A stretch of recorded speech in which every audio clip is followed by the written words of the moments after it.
O ouro teve a pior semana em 43 anos.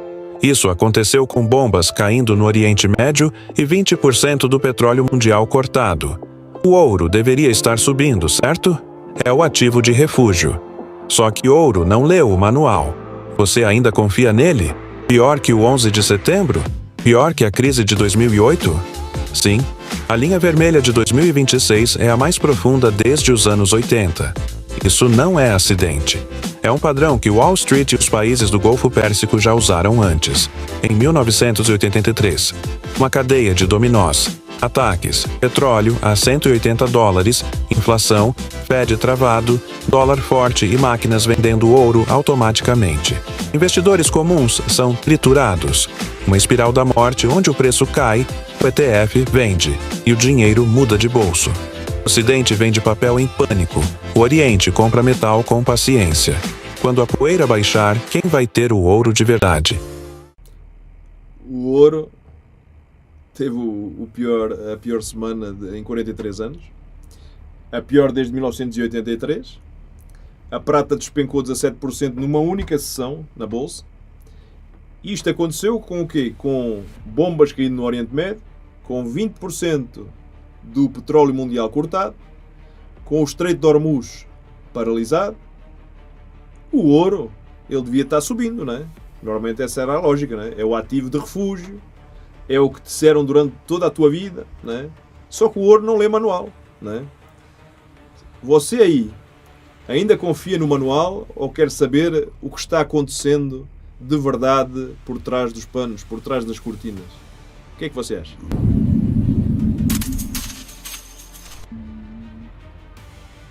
Calma. Silêncio. A pior semana desde 1983. Pior do que 11 de setembro. Pior do que a crise de 2008. Pior do que em qualquer guerra dos últimos 40 anos. Exatamente. Aí deu mesmo. Pior do que tudo isso, não é? E se nós observarmos os gráficos, não é? A linha vermelha da semana passada é a mais profunda que esse mercado viu desde que Ronald Reagan estava na Casa Branca. Isto está acontecendo durante uma guerra real, com mísseis reais, com navios parados de verdade, tudo real, não é? Então, tudo que nos contar sobre o ouro como Porto Seguro é mentira? Ou tem alguma coisa muito maior acontecendo por baixo? Dos panos. Está escondido. É. Tem, parece que sim. E envolve o quê? Envolve a guerra, envolve o petróleo, a alavancagem, algoritmos e o tal padrão que o Wall Street já usou antes e que os países do Golfo Pérsico também já usaram antes. Em 1983, por exemplo, exatamente esse tal mesmo padrão, peça por peça, como sempre. Não é? Então, isso não é um acidente. Não, isso é uma cadeia de, vamos dizer, de dominós, não é? E nós vamos derrubar um por um enquanto você assiste, não é? Assim pensamos. E assim esperamos, não é? Obviamente. Não é? Ou seja, primeiro dominó, o que é? É ataques militares que atingem o Irã. Depois o Irã revida ou retalia. O Estreito de Hormuz é interrompido, o tráfego de petroleiros cai praticamente a zero e tudo parado. Tá, tudo bem. Isso aí é a parte que todo mundo já sabe. Segundo dominó, 20% do suprimento global de petróleo é cortado. Tá bem. O petróleo dispara para perto dos $100. O Goldman Sachs projeta que pode ir até 180. É o maior choque de oferta de energia ou commodity desde a década de 70. Tá, e o que isso tem a ver com o ouro? Terceiro dominó. Aí tá. Né? O petróleo, o caro significa o quê? Gasolina cara, comida cara, fertilizante caro, plástico caro, farmacêutico caro, né? Tudo é petróleo, né? O que estava melhorando a inflação, dizem eles, né? O que a inflação faz com o petróleo quando o petróleo explode? Ela volta, mas volta com força, né? E o Fed ia cortar juros, não vai mais. E aqui no Brasil também. Em todo lugar estava cortando. Tal, Quarto dominó. O Fed está completamente preso aquela promessa de cortar os juros, como tu disseste, Já ficou como na um saudade. maníaco para aquecer a economia, Já ficou na saudade. já morreu. O Fed está segurando. Agora projeta até um corte. Tem gente em Wall Street que está esperando um aumento. O Banco Central Europeu já falou em subir juros por causa da inflação causada por este mesmo problema do petróleo. Não é? Aí eles entram naquela mesmice, né? Então, se o juro sobe, o crédito fica mais caro e aí nós vamos pro vinagre de novo. Vamos para o quinto dominó. Não é? As taxas de juro dos títulos do governo americano sobem. O rendimento dos bonds, do Treasury Bonds, de 10 anos, disparam.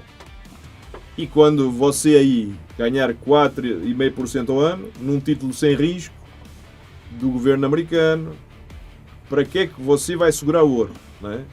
Que não paga juro, que não paga dividendo, que não paga nada, como dizia o Warren Buffett, não é? Aí o dinheiro vai pros bonds, né? É? E para comprar bonds americanos, você precisa de quê? Dólar, não é? Então o dólar sobe. E o ouro é cotado em dólar também. Então o dólar forte é um ouro fraco. E esse é o quinto dominó. E aí a coisa ficou esquisita. Não é? E até aqui... Até aqui faz sentido.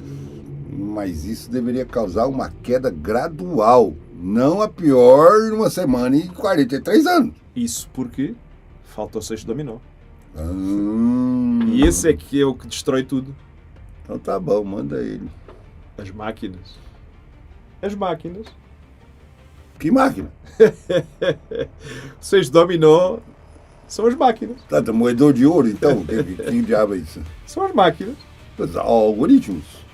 São os algoritmos dos hedge funds. Aqueles fundinhos que eles criaram. As cabecinhas pensadoras lá do Wall Street e companhia. Né? Máquinas que operam com base em regras pré-programadas. Eles não sabem que tem uma guerra, meu. As maquinetas não sabem. Eles não se importam com o porto seguro. Eles veem juros de bonds subindo, veem dólar subindo e despejam ouro. Bilhões em ouro, não é? De papel. De papel. Que são vendidos automaticamente. Sem qualquer intervenção humana, sem reflexão, sem piedade. No mercy, não é? É bilhões vendidos por máquina. A máquina não está nem aí para Lá. E agora é que vem a parte, não é, que realmente nos irrita. Ao longo do ano de 2025 e agora do começo de 2026, investidores comuns, pessoas normais como nós, colocaram mais de 70 bilhões de dólares em ETFs de ouro. É porque a gente estava a sentir firmeza, não é? 70 bilhões e uma parte enorme disso em ETFs até muito alavancados. 2 vezes, 3 vezes. Aqueles que dão 2 ou 3 vezes o movimento diário. Então era uma maravilha, pá, estava subindo, estava grosso, pá. O aumento era impressionante, não é? O ouro sobe e está tudo certo, né? Então, é maravilhoso. Não é? O ouro, por exemplo, sobe-se 2%, você ganha com a alavancagem até 6%. E você se sente um gênio, não é? Mas esses produtos têm uma característica que a maioria dos investidores não entendem. Eles rebalanceiam diariamente. Aí quando o preço do ouro cai, o STF é obrigado a vender. E não tem escolha. Não é? É matemática pura. E quando ele vende, não é? o preço cai mais. E muito mais. Não é? E quando o preço cai mais, vem a tal chamada de margem. Não é? A call de margem. Não é? Tá, e quando vem a margem, o investidor vende. E quando o investidor vende, o ETF vende mais ouro. Não é? E aí o preço cai mais. E o preço cai mais. E mais margem. E mais venda. Não é? Então, uma espiral de morte. É uma espiral da morte. E esse impacto agora é o dobro, não é, do que era há um ano. Os mesmos produtos que ajudaram o investidor comum a surfar aquela onda, o ouro de até 3.500, depois 4.000 e por aí vai, se tornaram a bola da demolição, que esmagou o preço de volta. O mesmo veículo que levou ao topo é aquele que vai jogar muitos investidores do penhasco. Bom, mas daí fica difícil. Porque enquanto o seu investidor comum comprava, as instituições vendiam. O Wall Street vendia, por exemplo. Eu vou-te dar o nome do padrão. É chamado o moedor do ouro. Falei dele. O investidor entra alavancado na alta, Wall Street sai na alta, o preço vira A alavancagem amplifica a queda. As máquinas aceleram a venda. A margem força mais liquidação. E o investidor comum é triturado. Vai lá, do penhasco. O dinheiro não desaparece. Ele muda de bolso. Vai lá. O varejo compra no topo. E a instituição vende no topo. E o varejo é que é liquidado. Na queda. Vai lá. Interessante. E aí é que o Wall Street recompra lá embaixo. Parece alguém que eu conheço, né? O meu querido Buffett, né? Com desconto. Sempre com desconto. E de quem? Teu? Do investidor pequenininho, do comum, você, né? É ou não é? Você mencionou 1983. O que aconteceu em 1983? Em fevereiro de 83, né, o ouro sofreu uma das piores quedas semanais em muitas décadas. Era muito parecido até com o que acabámos de ver esta semana. Né? E o motivo não foi a crise financeira naquela altura. Não foi o banco quebrando. Não, foi uma coisa muito específica. Países produtores de petróleo no Oriente Médio que estavam vendendo ouro naquela altura. Vendendo ouro por quê, Cacilda? Contexto. Mas que contexto? Em 1983, o mundo estava, vamos dizer entre aspas, nadando de braçada em petróleo.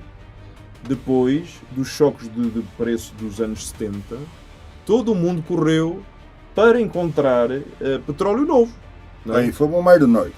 O Mar do Norte entrou em produção, o Alasca acelerou, Brasil, o Egito, a Índia, a Malásia, todo o mundo começou a produzir. As importações americanas de petróleo caíram significativamente. E o que é que aconteceu com esses países da OPEP? O que é que você acha? Não é? Normalmente, perder mercado. Exatamente. Ou seja, a participação de mercado deles desmoronou completamente. Não é? Então eles não conseguiam mais controlar mais o preço. E o que as nações ricas em petróleo fazem quando a receita do petróleo ela começa a secar? Eles começam a vender ativos, não é? E qual é o ativo que todo o país do Golfo guarda em quantidades colossais? Ouro, não é? Eles venderam ouro para levantar caixa, não é? Para financiar governo, para manter a paridade cambial do dólar. E essa venda inundou o mercado e derrubou o preço, não é? Esse tal crash de 1983, não é? Mas você está dizendo que está acontecendo a mesma coisa agora?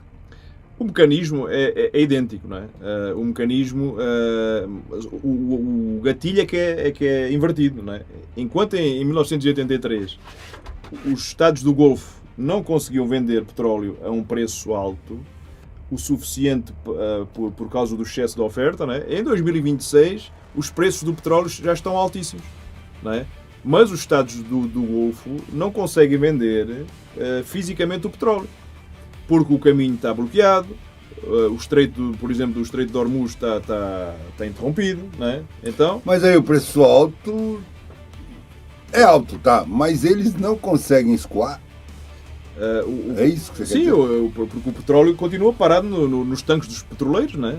Os tanques estão cheios, estão sendo bombardeados. A Arábia Saudita e o Kuwait já começaram a cortar a produção porque não têm onde armazenar, não é? Então não podem bombear petróleo do solo. Porquê? Porque o armazenamento está completamente lotado, não é? Então a receita caiu completamente. E os governos, eles precisam sempre dessa receita. É ou não é? Então, a não ser que você seja os Estados Unidos, que simplesmente imprime papel. Exatamente. Como o Brasil, por exemplo, não é? E aqui entra o detalhe que a maioria das pessoas não percebe, não é? Quase todos os países do Golfo, a Arábia Saudita, o Qatar, o Bahrein, o Kuwait, não é? O Oman, não é?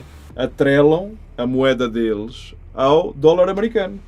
E essa tal paridade de moeda exige reservas em dólar. Normalmente essas reservas são repostas facilmente porque eles vendem petróleo, não é? E recebem em dólar, sempre, não é? Mas quando a receita do petróleo para, o que é que acontece? Aí eles precisam de dólar. Vai lá. Ou seja, aí complica. Para defender a moeda, para financiar os megaprojetos, para manter o sistema bancário com solvência, não é? para pagar até os mísseis que os defendem dos drones, não é? Precisam de dólar, não é? E o que você faz quando precisa de dólares e não pode vender petróleo? Vende ativos. Tem que vender outras coisas, não é? E neste caso tem que vender o que eles armazenaram, que é ouro, não é? A Arábia Saudita, segundo a gente leu, tem 323 toneladas de ouro em reserva. O Qatar acho que tem mais de 115 toneladas. Mas... Não é? Baús enormes de guerras, não é? E quando esses países vendem, o mercado ele ressente. É recente, né? Porque mesma coisa que em 83, então, né? Eles estudaram a própria história, vamos colocar dessa forma. E o investidor comum, que está olhando para o gráfico sem perceber, não é? E vê o ouro a despencar no celular, não é? Não faz a menor ideia de que está competindo contra governos soberanos que precisam de caixa para sobreviver a uma guerra, não é? Então é algo que é urgente para esses governos, não é? E você está do outro lado de uma venda forçada de um Estado-nação, não é? E temos de ter sorte, temos de ter sorte com os tais ETFs alavancados, não é? Mas aí é complicado, não é? Aí é muito complicado. Agora tem uma coisa que não bate. Se o ouro está caindo tanto, por que a demanda física continua forte? É uma boa questão. Porque são dois mercados completamente diferentes e separados. Contando duas histórias completamente diferentes e separadas, não é? E esse é o conceito mais importante deste episódio, não é? Quando o ouro cai quase 10% numa semana, onde isso aconteceu? No COMEX, não é?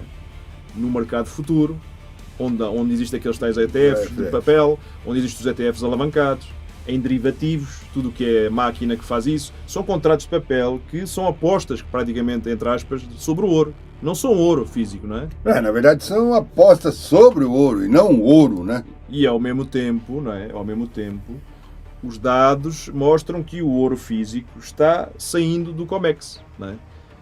As pessoas estão puxando metal real para fora dos cofres. A prata, por exemplo, é pior ainda. O índice de stress do ouro subiu significativamente desde a semana passada. E quem está comprando ouro físico? Quem está comprando neste momento são bancos centrais asiáticos, são investidores chineses, são compradores do Oriente, grandes compradores, não é? Estão comprando com desconto o que o mercado de papel diz que está em colapso, não é? O mercado de papel diz que o ouro está quebrando, enquanto o mercado físico diz que o ouro está em liquidação. Então está quebrando os dois. E que os compradores inteligentes, não é, estão enchendo e aproveitando para encher os cofres, não é? Então, são dois mercados com duas narrativas opostas. E o que aprendemos com várias décadas por análise dos bancos de investimento é o seguinte: quando o mercado de papel e o mercado físico divergem desta forma, você aí tem que prestar muita atenção no físico. O papel ele pode ser sempre manipulado. O físico é muito mais difícil, não é? Muito mais difícil. O papel pode mentir, o metal nunca mente, praticamente. Xangai ainda paga prêmio pelo ouro. Paga. Enquanto Nova York, Wall Street liquida neste momento em pânico, não é? Xangai paga mais caro para receber o físico, o metal físico. Isso diz que quem está em pânico e quem está acumulando fortemente, não é? O Ocidente vende papel em pânico. O Oriente compra metal com paciência. E quando a poeira baixar, não é? Quem vai ter o ouro de verdade? Quem é que você acha?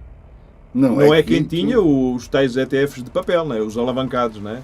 É ou não é? Aí é brabo, né? Porque aí há muita divergência entre as duas versões, né? Entre as duas narrativas, não é? E aí entra naquela história, né? Para quem está tentando entender o que vem a seguir, o que a gente observa. A gente observa dois números, não é? A gente observa dois números. Só dois, não é? A gente vai ter que esquecer as manchetes, vamos ter que esquecer os títulos dos jornais, esquecer o tal comentarista financeiro do mercado financeiro na TV. Dois números. Primeiro é o quê? O DXY, não é? O índice do dólar, se está acima dos 100, é ruim para o ouro, porque o dólar forte pressiona o ouro para baixar, não é? Se cai abaixo dos 97, 96, o ambiente melhora significativamente, não é? E o segundo? O segundo é o rendimento do título de 10 anos do governo americano, não é? O Treasury Bond de 10 anos. Se ele estiver acima dos 4%, é ruim para o ouro, não é? Porque você consegue um rendimento anual tranquilo a 4% ao ano, num ativo sem risco nenhum, com garantia, não é? Para que é que vai comprar ouro? Se cair abaixo de 3,5, o cenário muda, não é? Porquê? Porque o custo da oportunidade, depois tem a inflação também que vai entrar no cálculo do benefício, não é? Para segurar o ouro e diminui e o metal volta a ser mais atrativo, não é? Então a pergunta não é o que a guerra vai fazer, é o que o FED vai fazer. O Fed, não é? No momento em que o Fed for forçado a cortar juro, não é? Se conseguir, não é? Neste momento, não é? Que eu duvido, seja por recessão ou por um evento de crédito ou pela economia americana simplesmente não aguentar estes juros, na nossa opinião é que quando o ouro reverte com força, não é? Ele não assiste à guerra, não é? Vai assistir ao Fed, assiste ao dólar, não é? E os maiores detentores do ouro do mundo, os bancos centrais, eles vão vendendo em pânico. Sim, eles vão vendendo em pânico, não é? Não tem outra alternativa, não é? Porque quando o ouro cai a 9% numa semana, não é? Eles acumulam, como sempre fizeram, como os chineses estavam fazendo, pacientemente, não é? Especialmente nas quedas, para aproveitar e comprar em baixo, não é? Porque eles têm horizonte muito maior de tempo, não é? Eles não têm os ETFs de papel alavancados, não é? Eles não têm chamada, as tais call de margem na segunda-feira que fazem pressão. Eles pensam em décadas daí para a frente, não em dias, não é? Tá, mas explica uma coisa para mim. O que aconteceu depois de 83? O ouro voltou? Não. Não? Não imediatamente, não é? Depois do crash de 83, o ouro entrou no mercado de baixa, não é? Que durou boa parte daquela década, não é? Não estou a dizer que ele vai se comportar da mesma forma, que vai acontecer exatamente igual, não é? O cenário hoje também é diferente, não é? Em muitos aspectos. Há uma demanda maior de bancos centrais por desdolarização, não é? Por ir para outras moedas, geopolítica mais complexa, mas você precisa estar preparado, não é? Para a possibilidade de que isso não é um evento de uma semana, vai durar muito mais e pode até ser um grande reset de um longo período, não é? E se for? E se for, estamos lascados um pouco, não é? Um pouco. Se o ouro consolidar em níveis mais baixos por um tempo, isso é um presente para quem tem paciência, para quem tem cash, Horizonte de para quem tempo. tem dinheiro em caixa, horizonte de tempo mais alargado e fluxo de caixa, como eu estava a dizer, para acumular, não é? Não é o fim do ouro, é o fim do ouro fácil. Não é? Porque normalmente os grandões estão sempre esperando, estão sempre com paciência, não é? Então vamos juntar algumas pecinhas desse episódio, vai lá. O ouro teve esta semana como a sua pior semana em 43 anos, não é? Parece um pouco até assustador, aterrador, não é? E se você estava alavancado, foi aterrador, muito mais alavancado. Mas quando você afasta o zoom, o ouro ainda está massivamente acima do que estava há um ano ou 2 anos. Tá. Você ainda continua no lucro. Os bancos centrais continuam comprando. A demanda física está forte, continua forte. Os chineses, sobretudo em Xangai, pagam prémio ainda. Então, o que aconteceu foi um evento do mercado de papel? Foi um mercado de papel que despencou. Foi uma venda algorítmica, rebalanceamento forçado de ETFs alavancados, extremamente alavancados, não é? Causaram problemas gravíssimos e umas quedas abruptas, não é? E as chamadas de margem, os Estados do Golfo precisam levantar a caixa por causa do problema da guerra entre os Estados Unidos e o Irã, que é extremamente manual, que era extremamente manual em 83, não é? O preço de papel quebrou. O caso do ouro como reserva de valor não mudou. O fato de estarmos numa guerra que interrompe 20% do fornecimento global do petróleo, na nossa opinião, fortalece o caso de o investidor pensar em longo prazo. Porque o que essa guerra está mostrando para nós é que o sistema financeiro global é frágil, que o dólar é uma arma, que os governos vendem suas reservas quando se sentem encurralados e que o único ativo da reserva sem risco de contraparte é o metal físico, o ouro físico, a prata física, não é? Não o contrato. Não o contrato alavancado de papel, o metal, não é? Tá, então a pergunta não é: o ouro morreu? A pergunta é, você aí está posicionado corretamente para o que vem a seguir ou não? Deixe nos comentários. Porque vem aí grosso, não é? Quando vier, vai virar na primeira manchete, não é? Vai no fluxo do dinheiro, nas movimentações dos cofres, na divergência entre o papel e o físico, na decisão dos bancos centrais, neste caso do Fed, que pode mudar tudo novamente, não é? E tem um detalhe que a gente não tocou. E qual é? Existe uma bomba de 2 trilhões de dólares enterrada dentro do sistema de aposentadoria americano. Exatamente. E Wall Street está zerando. Está rezando, né? Tá? Para que você não descubra antes dela detonar. Exatamente. Mas esse é um assunto que nós vamos deixar em banho-maria e vamos deixar para os próximos episódios e aí nós vamos falar de mais um tema explosivo. Nós né? bem de volta com 6 dominós, ataque, petróleo, inflação, Fiat, O Fed. preso, dólar forte, algoritmos e no final, Estado do Golfo vendendo ouro como fizeram em 83. Exatamente. Enquanto o papel quebra, o Oriente compra o metal com desconto. Sempre, né? O Oriente não dorme, né? E o investidor que entendeu isso, o investidor que entende isso, está muitas jogadas na frente. À frente quem está lendo manchete ainda, quem está olhando à TV, quem está chorando ainda. Quando sai na capa do jornal, meus amigos, o trem já passou, né? Se você chegou até aqui, você já sabe a diferença entre ouro de papel e ouro de verdade. E isso te coloca numa posição que 99% das pessoas não tem. O like aqui não é gostei, é eu vi a divergência. E a inscrição não é quero vídeos, ou não quero só vídeos, né? É eu escolhi olhar para onde o dinheiro vai, não para onde a manchete, para onde o jornal, para onde a televisão aponta.